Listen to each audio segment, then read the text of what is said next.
All right, we're rolling. All right, Antonio, so good to have you back. I'm sure we all had lots of developments this week. How was your week?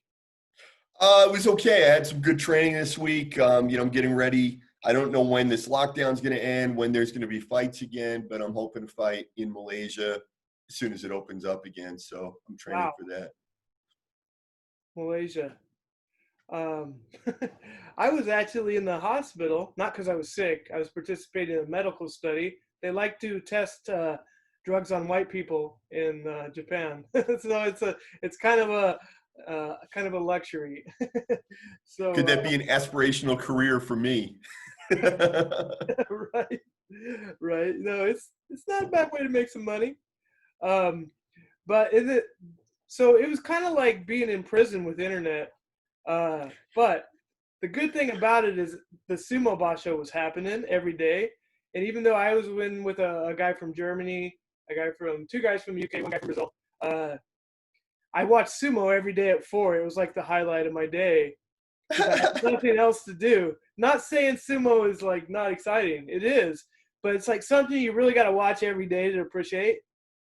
And usually I only catch the last day or the first day, and so we watched the whole day. And my other participants were like, "Oh, I want to see fat guys hug," but by the end of it, I got them into it.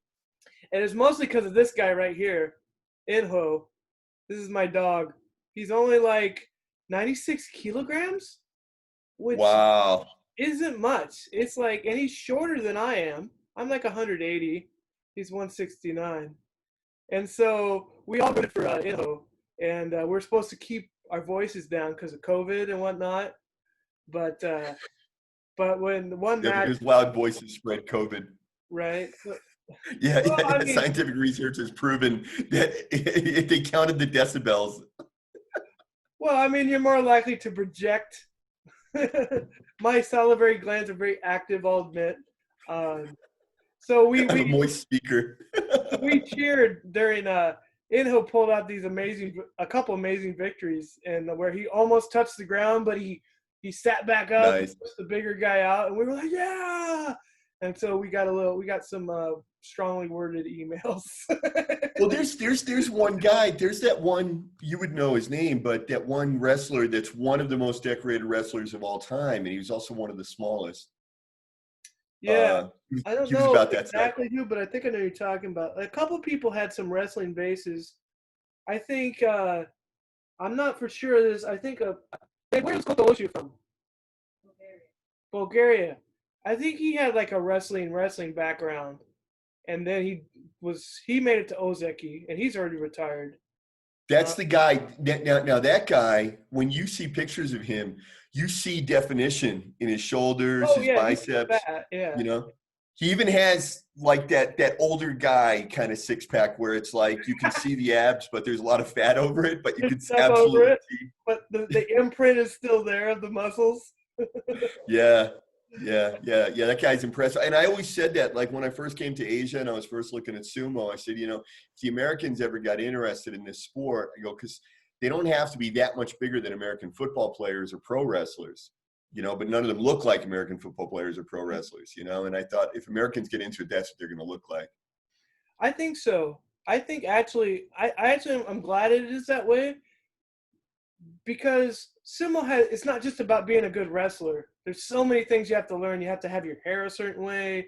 There's a certain ritual you have to do. You have to speak Japanese, not just a little bit of Japanese. You have to speak Japanese well, and you have to live with the other seniors, and you cook and clean. It's like there's just so many barriers to entry, but in a way, I think that's a good thing. So that they've kept this thing the same way for hundreds of years. That's still kind of cool, even though I I think that's know, very cool. yeah, And it's one of the reasons it can never be in the Olympics. Like, because people keep saying, well, should we put it in the Olympics? Should we make a pro sport like in Las Vegas?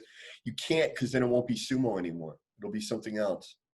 yeah, I think they did do some things on Las Vegas because it's very good sport to bet on because there's so Yeah. much statistics, and I think they Yeah. try to But be careful to make it hard to wager too much money in. But people still do, but I did a paper on it though when they tried to do it to when they tried to bring it to the States, and it just costs such an insane amount of money, and then the matches are like 45 seconds.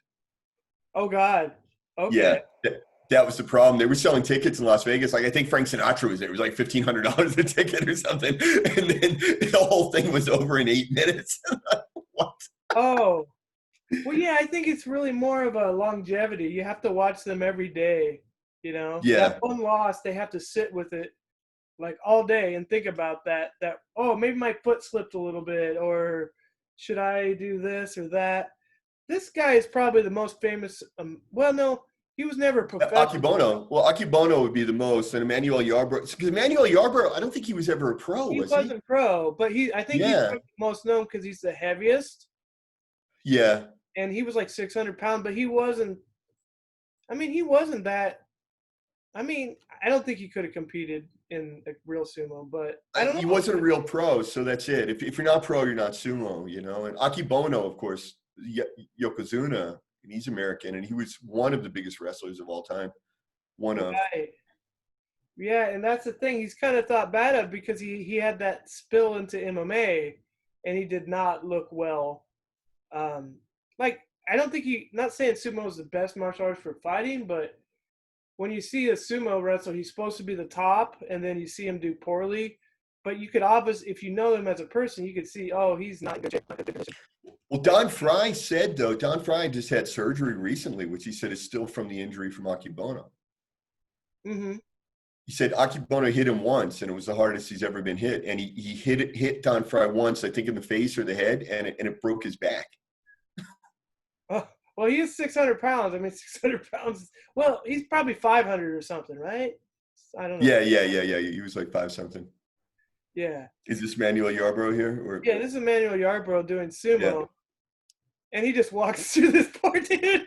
But I think he's more known for that crazy match with the karate guy in the UFC, which I don't yes, think I need to pull that one up. But yeah, yeah, that's what most people know about sumo, and he wasn't even a real sumo. yeah. Um, That's right. That's right. So they tried. So I did a paper on this, but they tried. I can't remember, like in the '90s or something.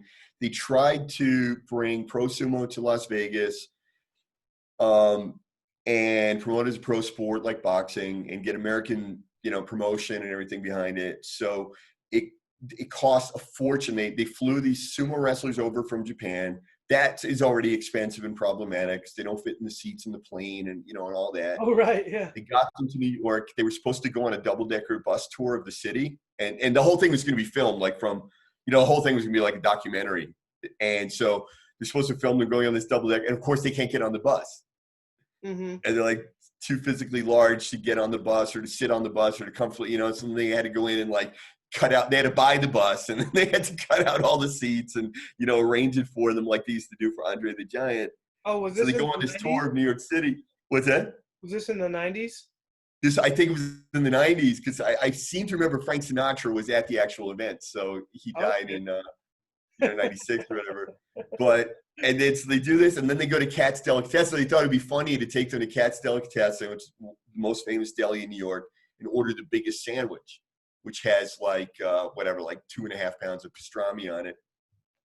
Oh wow. And they thought it would just be funny and have them eat these big, huge sandwiches, right? And they all got sick, and they all were like vomiting. Because sumo wrestlers can't eat, large quantities of fatty meat, in a sitting, because they Hmm. don't do that. Well, yeah, they actually do have a very regimented diet. So if you eat foreign things that you're not used to, that probably Yep. would mess with their whole digestive tract. You And they think, would oh, they're never just eat like a fat huge bastards, so quantity. they'll eat anything, but no, it's not like that. Yeah, exactly. Yeah, like if it had been like Butterbean or Bob Sapp or somebody like that, I'm sure that they could have eaten this sandwich and it would have been funny. And you got the big guy eating the huge sandwich. But so they all got sick from that. So like every step of the way, like everything went wrong. So they get to Las Vegas, and all these people paid insane money to be in attendance. And then the matches lasted whatever, like 30 seconds, 45 seconds each. The whole event was over in a matter of Oh, minutes. And then, so they only yeah, had no. one event. They didn't have like a daily progression. No, Yeah. Well, that's not that's going to work. hard. You can't That's do that hard. in the States, though. You can't do that in the States. I think that's kind of the charm of sumo, you know, because you can Yeah. see somebody on a different day, and you can see, oh, he's looking good. For instance, like Shodai, you know, beat the Yokozuna one day, and then lost to some nobody another day. Yeah. You know? Yeah, Hang Guy told me that too. The American that's wrestling in Inner Mongolia, when they do their not on there, it's not one day like it is here. It's well, Uh-huh. I mean, it's a multi-day tournament here, but I mean, it's just ongoing. Like from April through September, there's just essentially not-ums every day, and he's wrestled in like 20 of them this year or something because of COVID. They had less than normal, Oh wow. but yeah, he said they would 20 normally do matches. like Yeah. what's that? And then he would only have like one match a day, or would he have several matches in a day? Several matches a day. Yeah. Okay.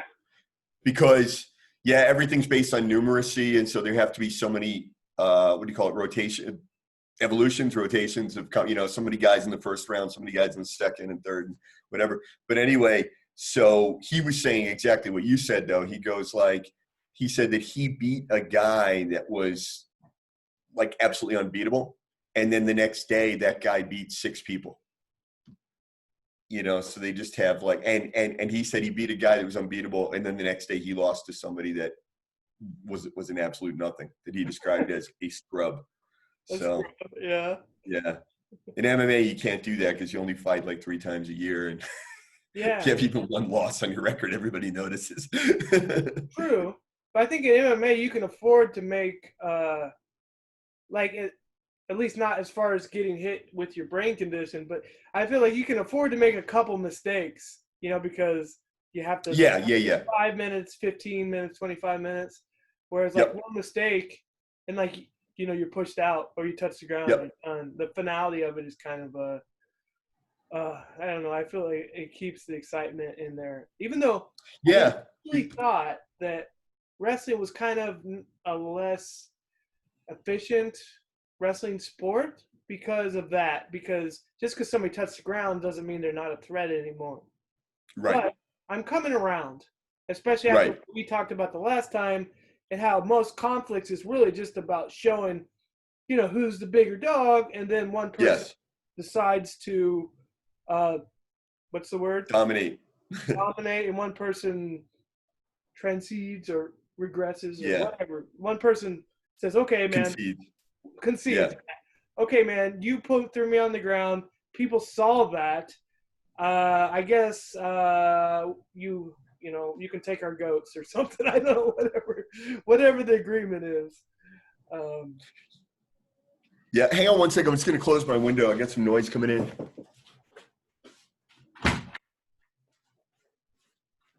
Okay, I'm back. Yeah, so I'm wrestling. Pardon the pun. I'm wrestling with that myself. That I never, like, judo guys refer to judo as playing judo, you know, yeah.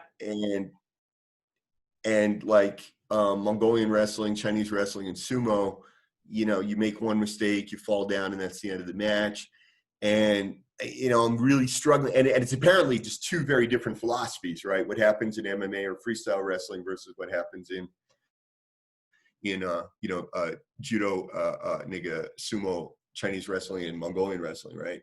Mm-hmm. It's two very different philosophies, and one may appeal to you and one doesn't. You know, I'm trying really hard to like, you know, Mongolian, Chinese, and sumo because it's really interesting. But it is, and I'm trying really hard to like it. But sometimes I still have that pushback in myself, you know, where I'm Uh-huh. like, okay, you threw me down, so what? I grabbed your ankle. Right. and leg locked you. Right. Yeah, that's a very good point. I guess just seems like better from a spectator sense, right? Because you don't have to like have somebody get a college degree or spend like several years in the mat to tell who won.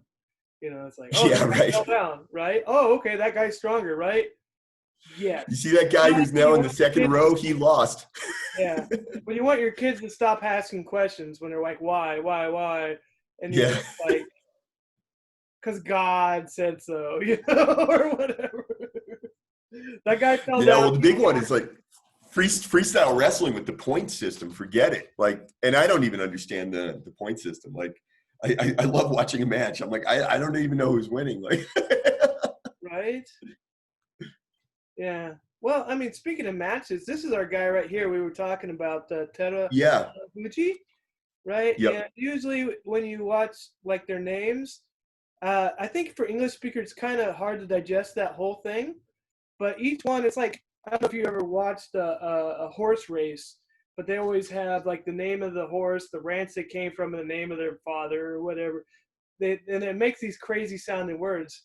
But the cool thing about sumo is everybody kind of takes their own name, usually based on maybe an experience they had or their own personal name or the place they train.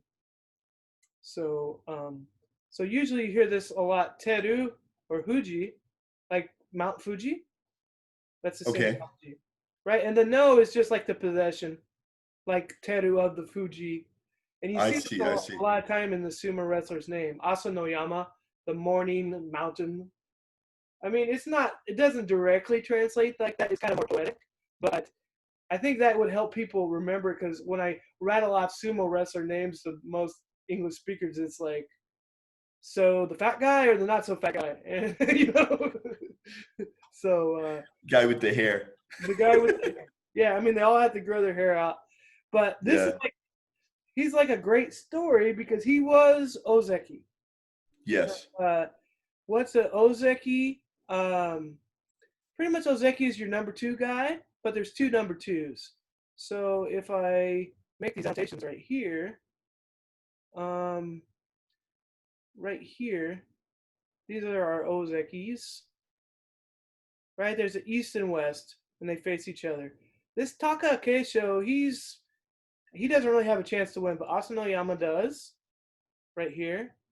Um, and who else is there? There's the guy we're talking about right here is Terunofuji, and he's all the Terno way Fuji down down here. at the bottom. Yep. He's all the way down here. I mean, let's take away that noise right there. This is the guy we're talking about. So it's kind of a rocky story, kind of coming from behind. He's from Mongolia, right? And so um, he was all the way at the bottom. Like, I guess you could see right here, you know. So he actually even dropped out of the makuuchi. Everybody here is called makuuchi. So within this maku, within this structure. Are the Makauchi the only ones that get a salary? I think the Is it? judo and the maku shita or below maku, they get a salary too. But I think it all pretty much is for their expenses. Okay. Oh, only judo, just below makuuchi, gets salary. Okay. But So even he was still getting a salary even after he'd been knocked down, though. yeah, but I think well, because he'd been in it for a while, but I think when you're a judo, most of that salary just goes into paying your coaches and your living expenses. So it's kind of a hard life. I could see that. But so we got this guy coming up from the bottom who all the way dropped out, and this group right here, Asanohama Shodai and Mitakeumi, which are kind of at the top of the pyramid, and you would kind of expect them to be where they are. And so it's kind of a playoff happening right now. And today, our guy Terunofuji has to face this dude who beat the Yokozuna and actually probably injured him. He fell down really hard. And you could say the Yokozuna made a mistake, but I think it was based on some pretty solid ability in Shodai. Um, so this is a really fun site to use to kind of catch up on who's who. They talk about where they come from because he's Japanese, but that's not his real name. Well, actually, Shodai is his name. Shodai is this guy's name, which is not always the case. And kind of see how he wins. They always give a special name for the techniques. But anyway. Oh, is that what they did? That's the technique. I was wondering what that was. Those are the techniques. Yeah, so Yorikiri is kind of the most typical. I mean, you just kind of push them out. Okay. I'm not sure the difference between oshidashi and yorikiri. There's a certain specific way they label the thing. Oh, okay. My correspondent is correcting me. Oshidashi, you're actually pushing like this, whereas yorikuri, you grab the belt and push them, which is how Oh, okay. by those techniques. Which is really interesting, like when you say you're talking about what the Mongolians brought to sumo, and the traditional Japanese is more like the oshizumo, kind of like you see in Yes. Street Fighter with the E Honda. Ha, ha, ha, ha, ha, ha, ha. Yeah, but the Mongolians won't do that because in Mongolian wrestling, you can't win by pushing them out. Right. It's just a big field, right? So there's no point in Yes. just pushing Yep. them like that. So they do the yotsuzumo, which they actually grab the Yep. belt and turn, which can Oh be man, fun. even when we're freestyle wrestling, MMA, anything, the guys are constantly grabbing your shirt. It's like the first thing they do as soon as they feel threatened. They Yeah. grab your shorts, and I'm like, you can't grab the shorts. Oh, that's right. Yeah. But yeah, Yeah. sumo, that's part of the game. You grab the belt or don't let them grab their belt. Especially if you're a little guy, like my boy Inho. So I don't know. So our guy, Teruno Uji, has to face this guy today. And if he loses, he might not win the whole tournament. But I think he has a chance of winning if he's feeling healthy. But there's also this guy, Mitakeumi, and he's got to face the other second, the Ozeki Asanoyama. And Asanoyama is this dude right here. He's probably one of the bigger sumos or the taller ones. I love the fact that all these guys are more than double my weight. Yeah, so I mean, he's a big boy. I mean, 188 centimeters and 172 kilograms. 188 is very tall. Yeah. Yeah, so he's kind of taller. He's Ozeki, so he's like kind of in the second position. But the most awesome thing about he had a very good chance to win, even though he lost to the guy that's on the top, that's doing the best, because Terunofuji's teammate, Teru Tsuyoshi, you said Teru is the same, and usually they're from the same place, or from the same gym. Uh, he, for, he's smaller than Asanoyama, but he took him down with a single leg takedown that was really awesome. You don't see all the time, but it is a chance to take. It's just a little risky because if you get a single leg takedown, you might fall down to your knees. So a lot of times Yes. you don't do that in sumo, even though it is effective, because once you got somebody up on one leg, you can pretty much walk them wherever you need to go. But a lot of them don't take that risk unless it's right off the buzzer. And Terunofuji's teammate dropped Asanoyama right on his butt. Like it was really exciting, and he was like so intense about it. So that was like part of the excitement of that. He secured it for his When teammate. when we watch the sumo and the guy wins, and then he squats down in front of this official, and the official hands him the envelope. Is that the money? Or it looks like an envelope. I don't know what it is that they're handing him. It looks like an envelope. Yeah, when they do the little ritual. Yes. Yeah, that's Yes. funny. Yeah, yeah, and then even though a lot of times, even though after they hand it, they have to hand that money off to their, what do you say, oyakata? Anyway, a lot of times that money gets divided up, but I think once you're higher, once you're higher rank, you get to keep more of it. We usually use it to treat dinner to their. Or you have to buy dinner for all your junior people. Stablemates. Yeah, it's very diplomatic. How many wrestlers usually live in a stable? Or are associated with one stable, usually? Oh, it depends on the stable. What would you say, babe? Smaller ones can have only 4, including the ranks. Okay. Big ones can have 20. Oh, so the bigger ones are up to 20. What would be an example of the biggest one? Well, currently, the stable that has most are the stable with Koto something. Oh, there are a lot of kotos. Oh, okay. Yeah. So usually you can tell the one with the most people right now is let's see here. Stable's name is Sadogatake. Sadogatoke. Usually you see this guy right here, this Koto Eko, and then Koto Shoho, Koto Shogiku. There's a lot of Kotos. Uh-huh. And they're not really Oh, I see. yeah, they're not really at the top, but there's a lot of them in Makuuchi. Which they're young and from. yeah, and they're pretty young, so they have a lot of room to go up. And it's like really the best way for the gym to have more wrestlers, you know, to make money than just hope that you get the one Yokozuna, you know. So So last night I interviewed a what used to be the leading sumo journalist. okay. So Yeah, he tell me said to about me, you know, these are unofficial numbers. I mean, we'd have to look it up and verify it. But he said to me, there are, I believe he said there's like 40 Mongolians wrestling in Japan. Oh yeah, I believe that. Yeah. There's a lot of them in all throughout the ranks, and I imagine some might just come just for an opportunity and maybe go back, or some kind of integrated Japanese culture. But yeah, there's a lot of them. It's, you know, it's just like pro baseball. A lot of them don't make it to the major leagues. Yeah. But I think that they definitely have a talent for it. I like you say. I think the Nadam.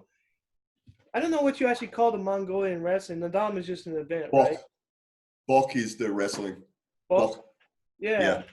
I think it gives them an advantage since they do that at a young age. But still, the rules are different. And like you said, they can just pushing somebody around doesn't really have a point. You have to actually kind of beat them. So I think they have their advantages and disadvantages too, but it's really cool to see a different style of sumo be prominent. Yeah. Well, yeah, I mean, you know, I told you that quote from Akibono, that Akibono said the Mongolians actually changed sumo, that they actually brought techniques to sumo that hadn't been there before. And a journalist last night, he confirmed that as well. I don't know how the Japanese feel if you say that, and I don't know if that. I think they would agree. I think they would agree. I think the techniques were probably there already in Japanese, but I don't think they might have been as good at them or as well practiced. Yeah, because like, okay, so in my, you know, previous research, whatever, like when I was doing Muay Thai and Muay Boran and all that, Muay Boran has like 200 techniques, right?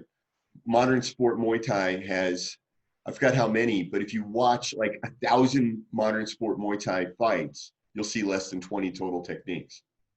The other techniques are allowed. I mean, same way if you watch MMA, yeah, of course, every submission is allowed, but at the end of the day, there's about 3 or 4 submissions that account for about 80% of all submission wins.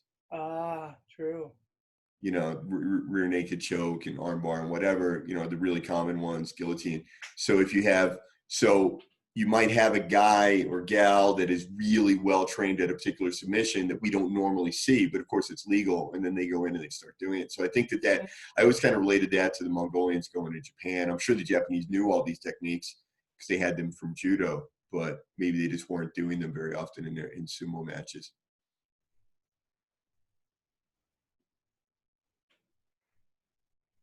I can't hear you.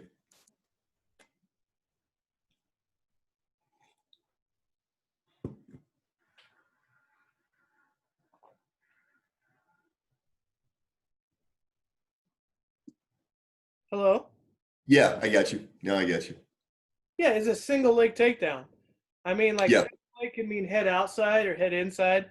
I think head inside is probably better because it's a little less risk, but I mean, head outside is more reward. But double legs are probably one of the coolest takedowns, but they're hard to get against anybody good.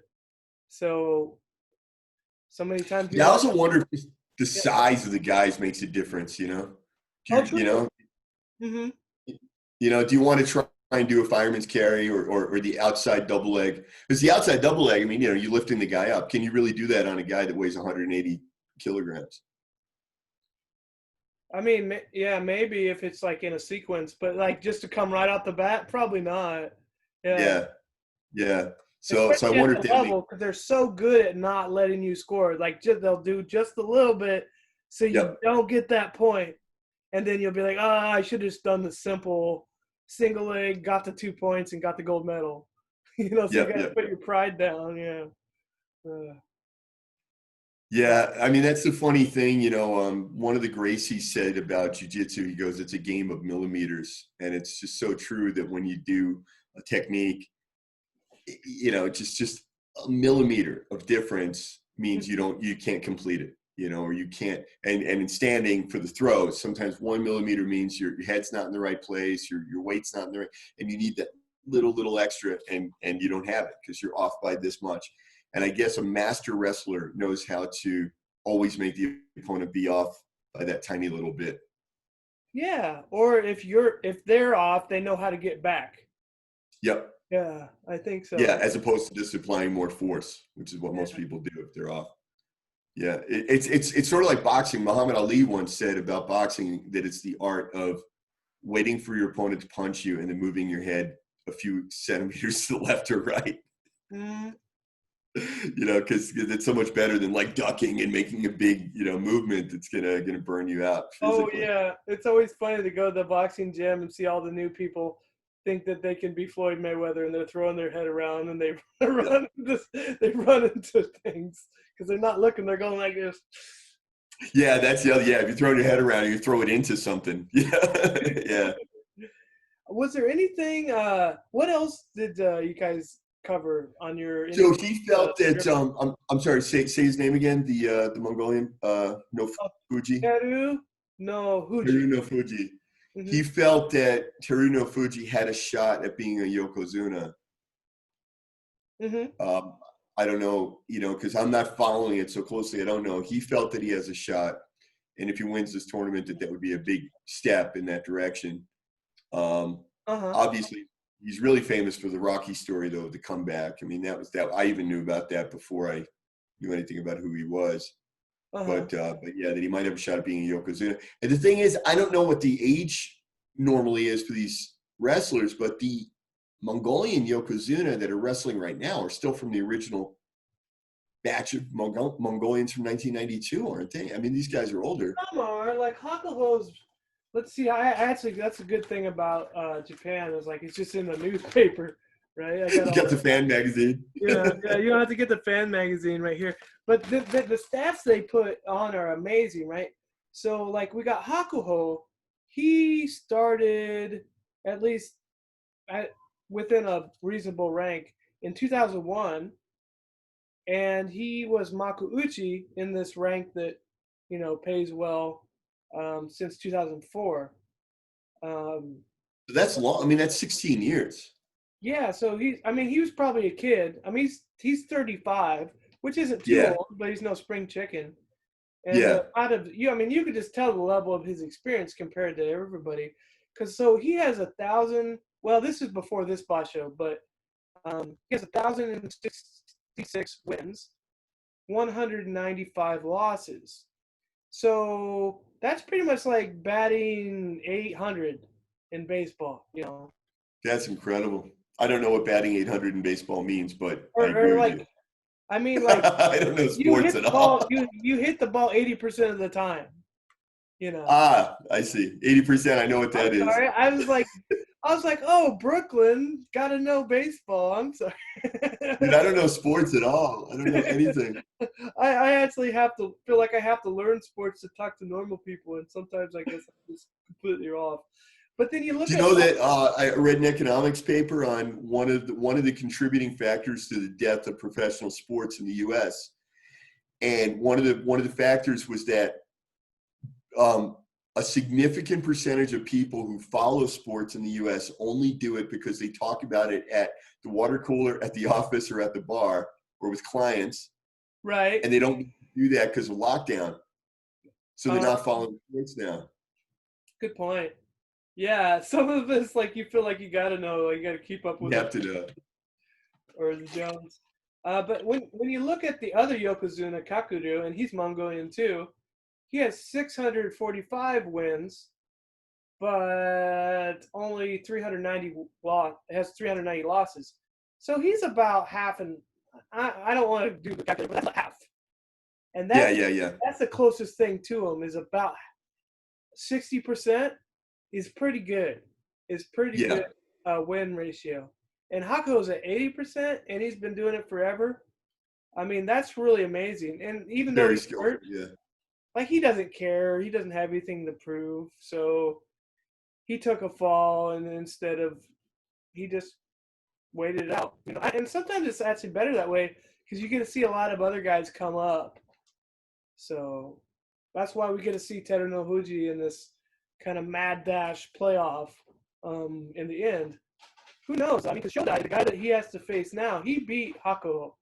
So Shodai could beat him. And I don't know if that would necessarily give him the loss or the win, but it's definitely a very good chance. Oh, that's right. If he loses, they do like a round robin. And all these top guys have to face each other. So that could be really fun to watch. So I'm really excited to watch it. Today it starts at 3 in Japan time. But you see this right here, Hakuho. This is the top, and this is Ozeki, and then we go all the way down here. On the other page, that's Teruno Fuji. wow, he's all the way down. So we got a long way, all the way down here. So so it's a really good story, but no, Teruno Fuji, he was up here at one time, but sumo wrestlers, they blow their knees, and I can confirm that. Once your knees aren't working well, you're just not the same. That's it. Yeah, I miss my knees. You know, it would be nice to have. I've had some wrestling matches though. I hurt my knee, and I was still able to win, but I felt like in a wrestling match I had to just change what I do. Yeah, right. Like my knee was hurt, so I knew I can't get any scrambles, and I can't shoot hard. So I actually had to learn to wrestle completely different. That's right. I tried to more use angles and not stand in front of somebody that's stronger than me. When before I used to think I was strong and I would just stand in front of people and try to overpower them. So I feel like it actually helped my game being injured. But I think sumo, you don't have that option because it's about that power. I mean, that's kind of the point. I mean, there is some 360 kilograms that are going to go on that knee, regardless of what you're doing. Right, there is some tactics and some stealth, but then on the long run, yeah, the guy that can move and be heavy, yep, usually the winner. I mean, so you don't have that same option. So yeah, like well, that's it. Like in MMA, because I ripped both my ACLs, and so I boxed orthodox my whole life, and then after I ripped my ACL, I had to switch to boxing with my right hand in front. Southpaw. Really? Yeah, and I don't box as well, obviously, southpaw as I would orthodox, but I have to protect my knee. So, yeah, anybody who's watching now knows. Oh, yeah, you're supposed to have a fight coming up. They'll do their research. That'll be good. Like, if you want to know how to beat Antonio, watch the Judo Know Me podcast. You'll know everything. Sweep the leg. Yeah, but yeah, I always think about that, and the Mongolians too. Like we talked about last time about. It was really. Oh, you know who I talked to? I talked to Hengai. We had about an hour-long conversation the other day. It's the American that's wrestling in Inner Mongolia. So one of the things I told him about these old guys, I think I told you too, that like a couple of old guys just showed up at Nana. I mean, they're probably not really old. They're probably just in their 30s, but they look old and fat. Yeah, Mongolians probably live a hard life, so they have the reverse Asian factor. Yep. Yeah, when they're young, it's like a lot of Asia when they're young. They're just like some of the best proportioned people in the world, like very muscular, lean, good-looking people, and then somewhere in their late 20s, early 30s, they just suddenly age overnight. Right. Yeah, I was standing next to somebody when it happened. It was there was a loud flash, and then suddenly they were old. No, suddenly they were old. Like the witch doctor. It made a noise. It was like, no, but you're old now.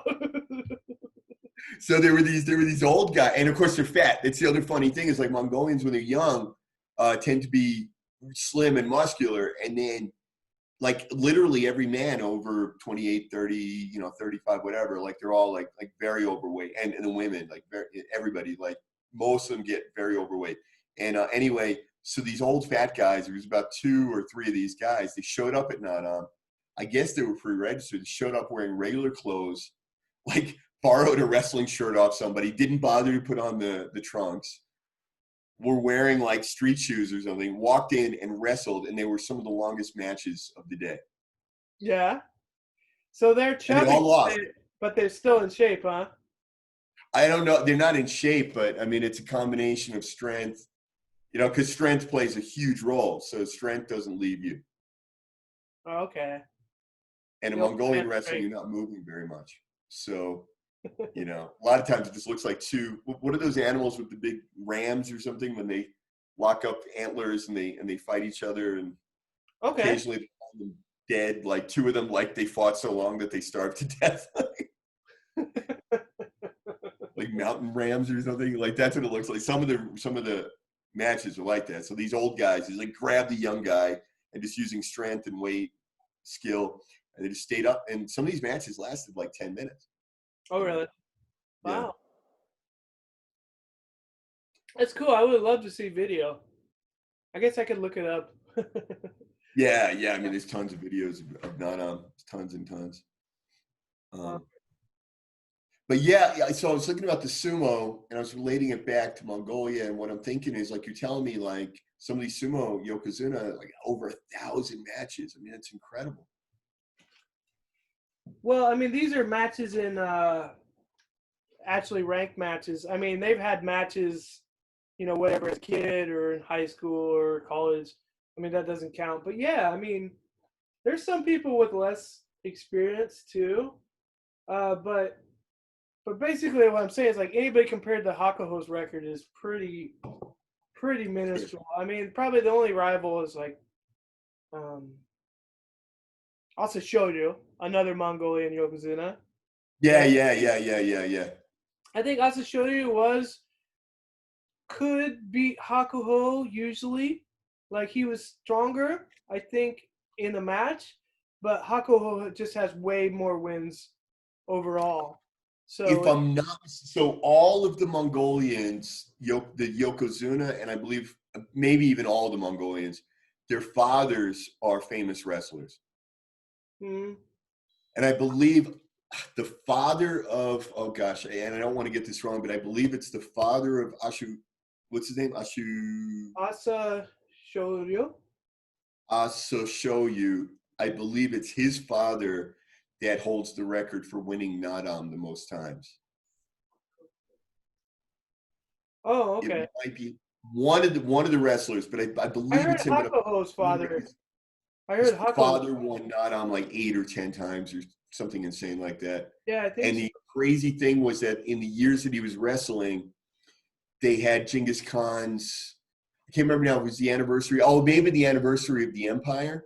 Okay. So for the anniversary of the Empire, they did 2 official Nadams in 1 year, and he won both of those. So he's also one of the few people in the history of Mongolia to win 2 Nadams in the same year. I think my wife says that sounds like Hakuho, Is it Akuho? but I'll bet also Shoryu's dad was a stud too. All their dad, yeah. No, that was the point. Yeah, that was the point that the journalist told me. He said all of their dads were famous wrestlers.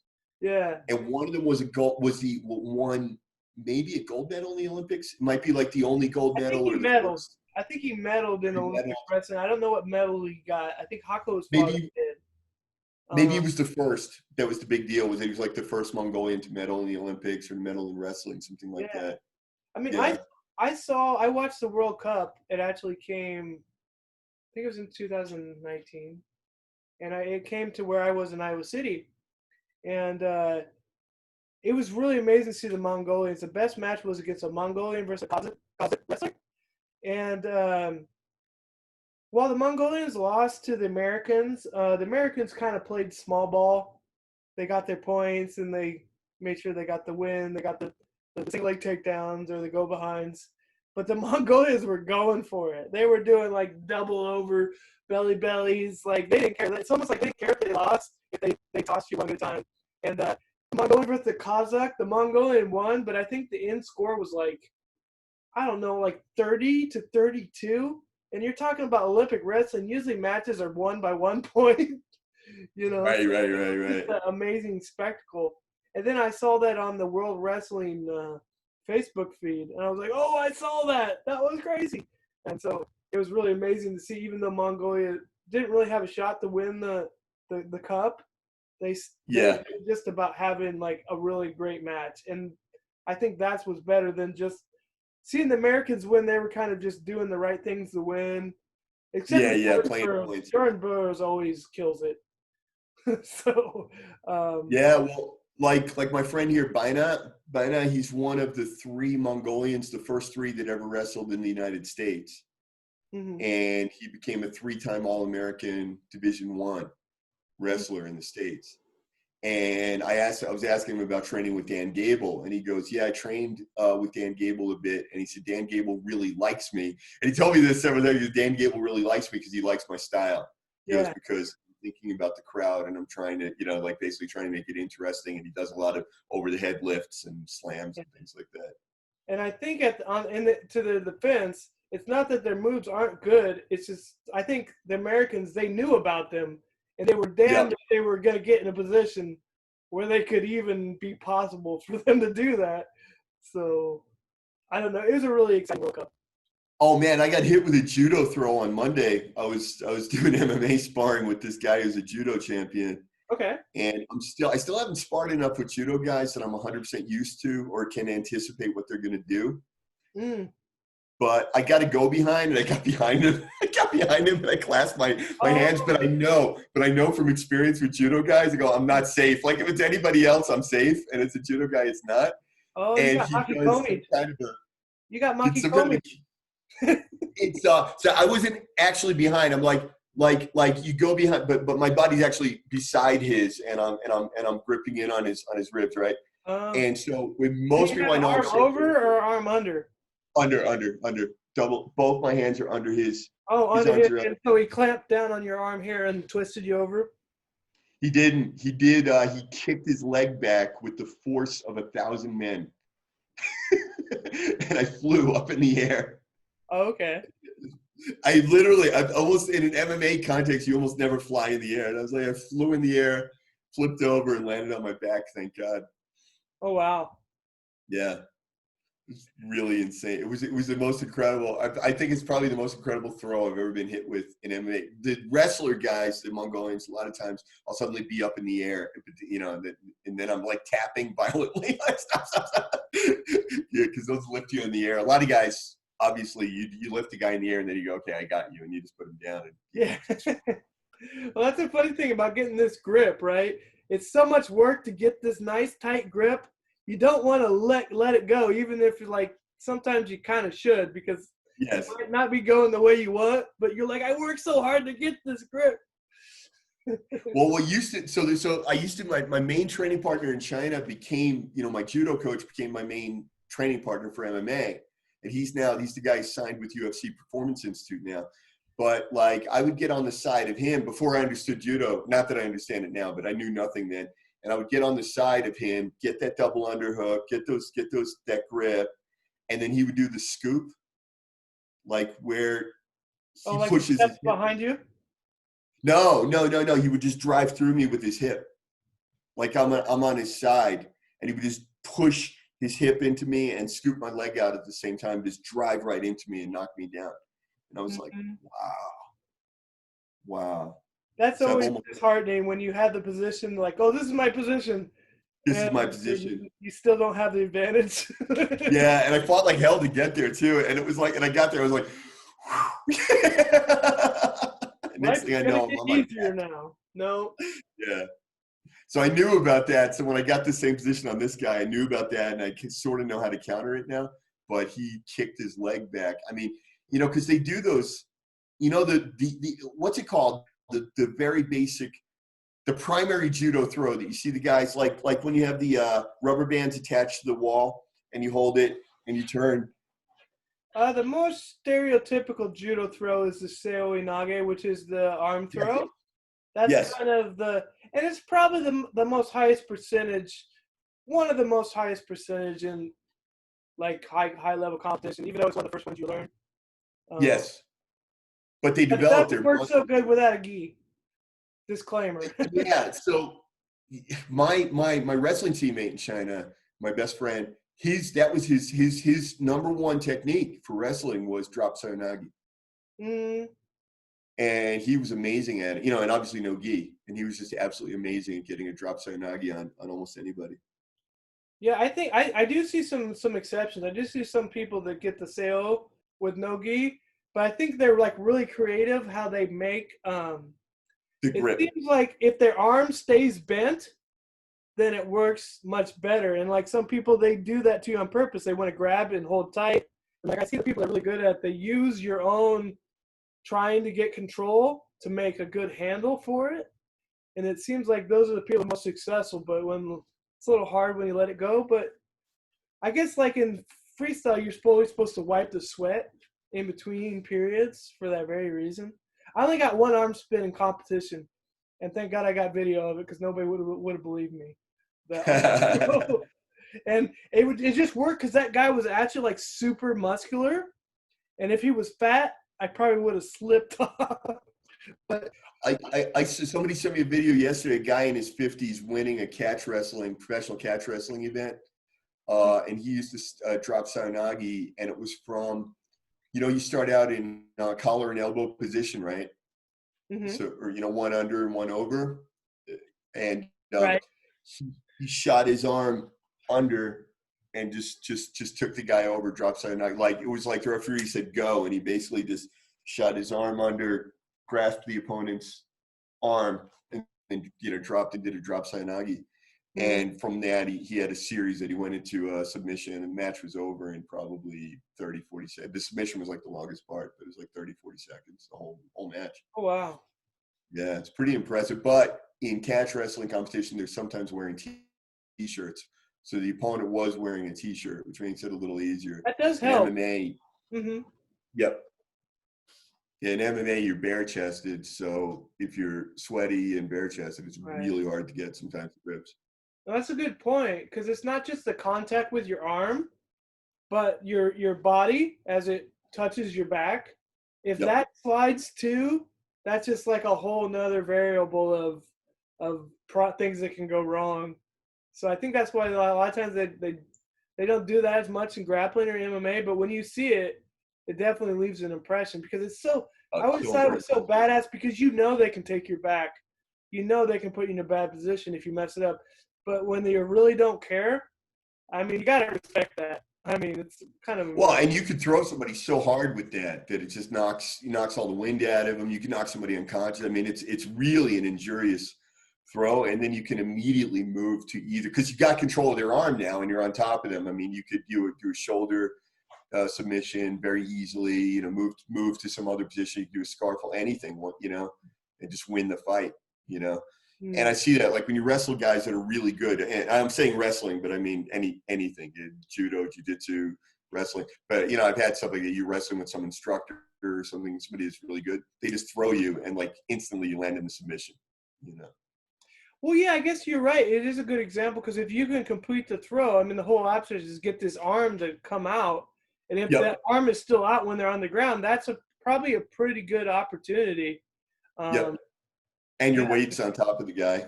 To follow up with it. Yeah, if you can secure that. But if you slip a little bit, the shoulder comes out, another story. Well, that was one of the jokes about me and Jung Tong. I was always saying about him. I'm like, you know, if he pulls that drop sayonagi on me, he gets it about 60% of the time. And that's the win, basically. I go, but 40% of the time, I want him catching him in a choke or something on the way over. And it's a really weird thing. I was like, I don't know if that's a good technique or not. I can't decide. True. Yeah, I don't know. Yeah, but I mean, think about it, though. If somebody doesn't know what they're doing, the good thing about that is they're probably gonna land on their face, and that's gonna phase you. But you might land on your face too. You know? And we're not talking about on mats, so it makes you wonder. I mean, so that's one of the. If you watch Chinese wrestling as opposed to Mongolian wrestling, they're really similar. But one of the things you'll see that's cool in Chinese wrestling is a lot of influence from freestyle, and you'll see them doing like sayonagi, obviously because you're wearing a gi, but they'll do like Is it fireman's no carry. sleeves? Do they have a gi with no sleeves or Short sleeves, short sleeves? Okay. but you're allowed to put your fingers inside. Oh, okay. Wow. Yeah, you're allowed to grip inside. There's 7 standard grips, and one of the grips is inside here. And inside the gi, you're actually allowed to grab the inside of the gi. Oh, that would Yeah. be interesting. Yeah, so it's similar to Mongolian wrestling in that you're allowed to grip inside the clothes, and you're allowed to, there's all these grips. And so that's a little different than judo. But the Chinese wrestling, they seem to have incorporated a lot of judo and a lot of wrestling. So one of the cool, but your knees are not allowed to touch the ground. So you see guys doing fireman's carry. Can you imagine doing a fireman's carry, but your knees can't touch the ground? I've seen it on the internet, but yeah, it's Yeah. well, I that's mean, pretty amazing when you amazing, think about it, though. you pick the guy up and you're squatting. So what they do is they squat. You have to squat down and take him over, but your knees can't touch the ground. But I guess it makes more sense to train with a short sleeve shirt, especially in modern times, right? I mean, they're probably gonna have a short sleeve shirt. I mean, if it's winter, we might have a jacket, but it's almost like even doing judo. Maybe we should train with short sleeves if it's like a martial art or a self defense art, because what are you gonna do? Be like, oh, this person's a threat to me. Oh, but he's not wearing a jacket, so let's just let him do his thing or whatever.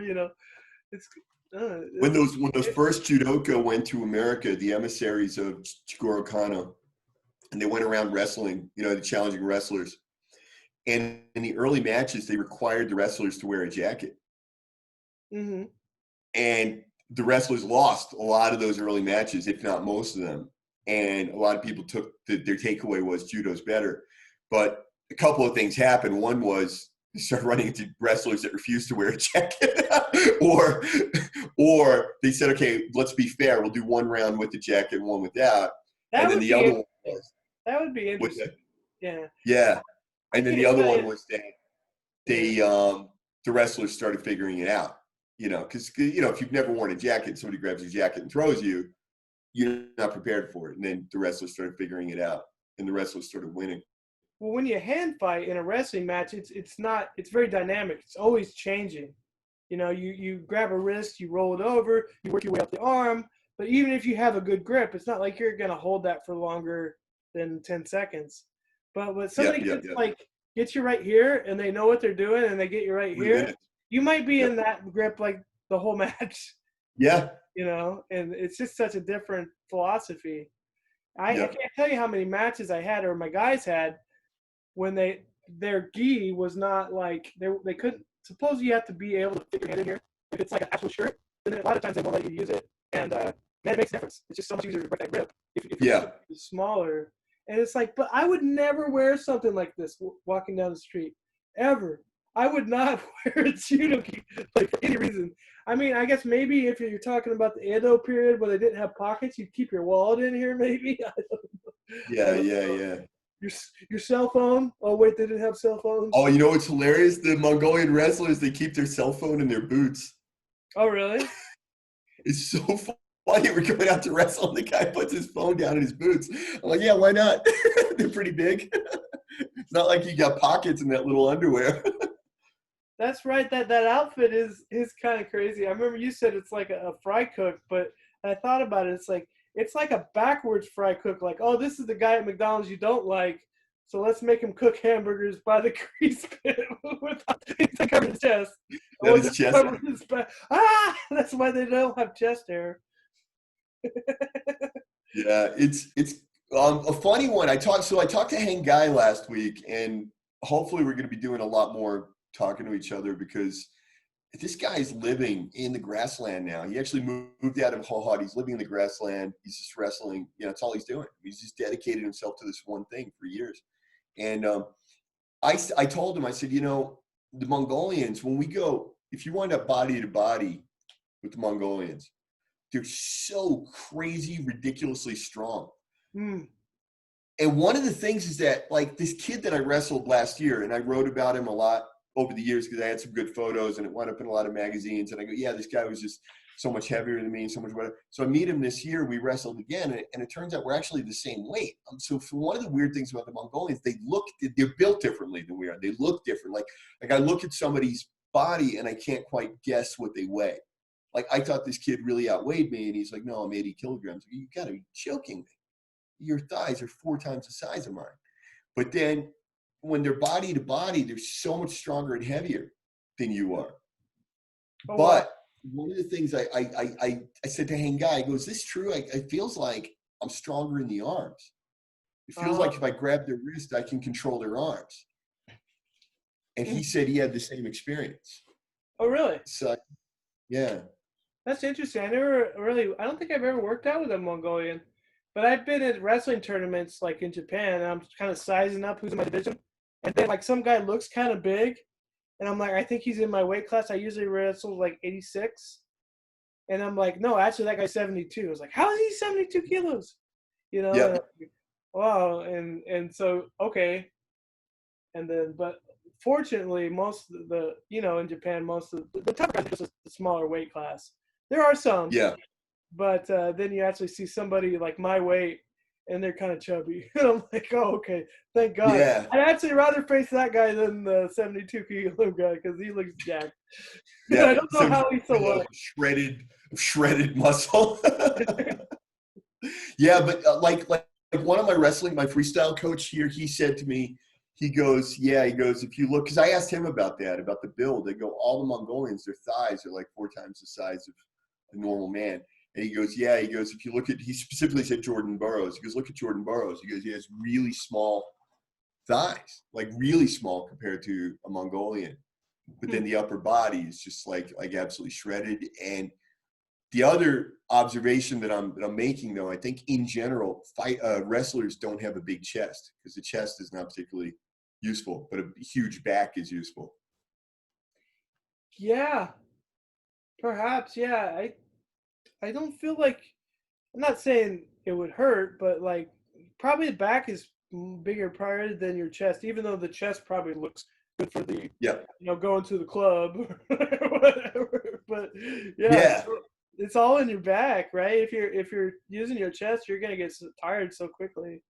Yeah, I mean, what would you use your chest for except like pushing the guy out of the ring or something? Like Yeah, a bench press.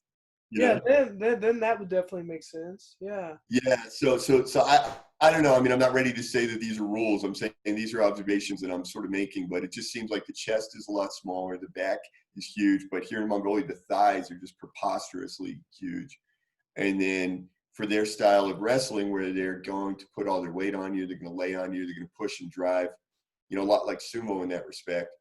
And then I wondered if that's why, one of the many reasons why they do well in sumo is because their basic body build was already right. And then they have to, of course, gain weight when they go to Japan. But Oh, that's a good point. Like, for instance, like a Japanese sumo probably has to train to get that, where a Mongolian might just kind of be their gift, their starting point. Huh.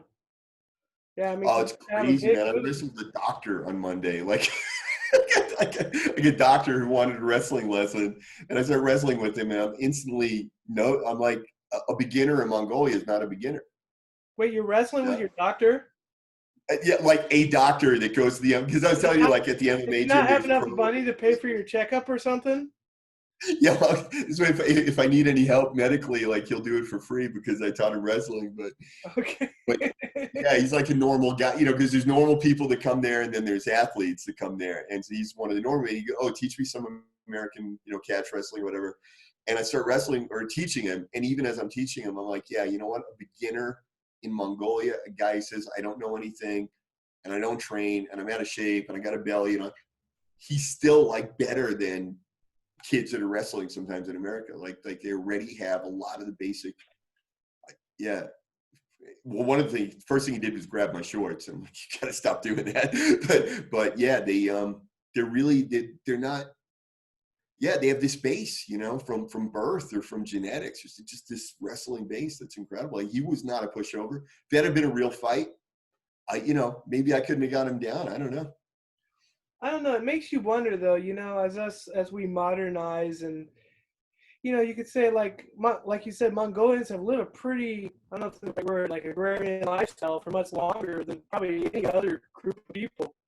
And like, even though maybe sociologically that might be a disadvantage, but at least physiologically, I wonder, if we were still hurting, if we were still nomads, like even as Caucasian people or African people, I mean, what kind of difference would that be in our physiology, like our strength? Like, it's kind of really amazing to think about. I feel like I get a lot of my strength. I don't lift weights, and people say I'm strong in certain areas, and I think it's because I grew up like in a country, the farm, with animals. Yep. Yeah. Yeah, like I got off the, other than doing martial arts and playing sports growing up, every day when I got off the school bus, I basically played, we lived up on a mountain in Tennessee, and I just played in the mountains. The only game my friends and I ever played was play fighting. We were just fighting. We were playing, let's play army. Okay. And effectively that's play fighting. Okay, let's do cops and robbers. That's play fighting. That's all we did was like play fighting. And we did a lot of climbing. Like we used to like to climb up the trees and set up like zip lines and things because we all knew we were going to the army and, we wanted to do that sort of thing. Oh. And just did that every day, my whole life, So, yeah, I think that really helps, right, in your development as a fighter, and for your physical strength and all that. And you've probably felt pain before, so yeah. You're gonna die. You're not gonna die, and you probably shouldn't feel it. But if you felt pain, maybe you can handle it a little better. But if you never had that experience, it must be terrifying. Yep. Well, I can't. Well, Andy No, who's this journalist that's covering the Portland riots, he got hit in the head. He got beat up, and he said that somebody hit him in the head really hard. And this is really funny. He said to Joe Rogan, he goes, I had never been in a fight before, so I actually didn't know what had happened. Yeah. Like someone hit him and he didn't even realize that he'd been hit. Like he knew obviously something was horribly wrong with his body suddenly, but he didn't realize that it was because people were hitting him because he'd never been hit. He had no Oh, wow. like, yeah. Yeah. I knew this woman that worked with refugees in Boston. This was really funny. She was working with refugees, and during the war in where is that in Africa, where they had this horrible civil war and just all these people. Darfur? Sierra Leone. So she's working with these refugees. So one of them calls her in the middle of the night, like panicked on the phone. Panicked. Something horrible is happening. I don't know what's wrong. You have to help me. She goes, what's wrong? What's wrong? Calm down. Calm down. And the guy can barely talk, and his words are all slurred and everything. What's wrong? What's wrong? He goes, I don't know. Something's happening to my body. I'm shaking, and I can't talk, and I can't feel my fingers, and I can't move. And she goes, what are you wearing? What? It was Boston in the middle of winter. He didn't know what cold felt like. Oh, okay. What are you wearing? Okay. Yeah, what he went, like he'd gone to dinner or whatever, like he was out with his friends. He's trying to walk home, and he always walks home, and he thinks it's a normal thing. But that night happened to be whatever, below zero, and his body starts shaking. He can't feel his fingers. He's slurring his speech. He thought he was horrible, medical. I wouldn't even think about it. Even when he said, "What are you wearing?" I was like, "Why would she ask that?" And then the very fact that he wouldn't even know that this cold sensation is like not an illness. It's like, wear a coat, dude. Yeah. How would you know that? But she told me a story, and it's like, it makes total sense, right? If you have never experienced cold, you don't even know what cold is. You don't even know what it feels like. Oh, wow. Yeah, that's amazing. If he's wearing oh, gee, shucks. Well, right on. I do have one request. And it's okay. We can talk about this later. The sumo basho is about to start in like half an hour. But I was wondering if we wrap this up, and then could we do like maybe a very quick like live video on Twitter and just kind of summarize what we talked about? Sure. Yeah, I mean, because the basho is about ready to start. I really hope if the Mongolian wins, I'll have a lot to say. Yeah. It'll definitely set up future discussions. Whether he wins or loses, I think he's got a good shot, but it could go either way, and I think that's probably the most exciting. Anything could happen, right? I mean, your foot slips when they say go. I mean, anything could happen. Right. So, let me stop this recording and let's talk about doing that Twitter feed. So I probably won't put this video up for a couple days, but I want to have something out for the actual what's happening right now. Sure, sure, sure.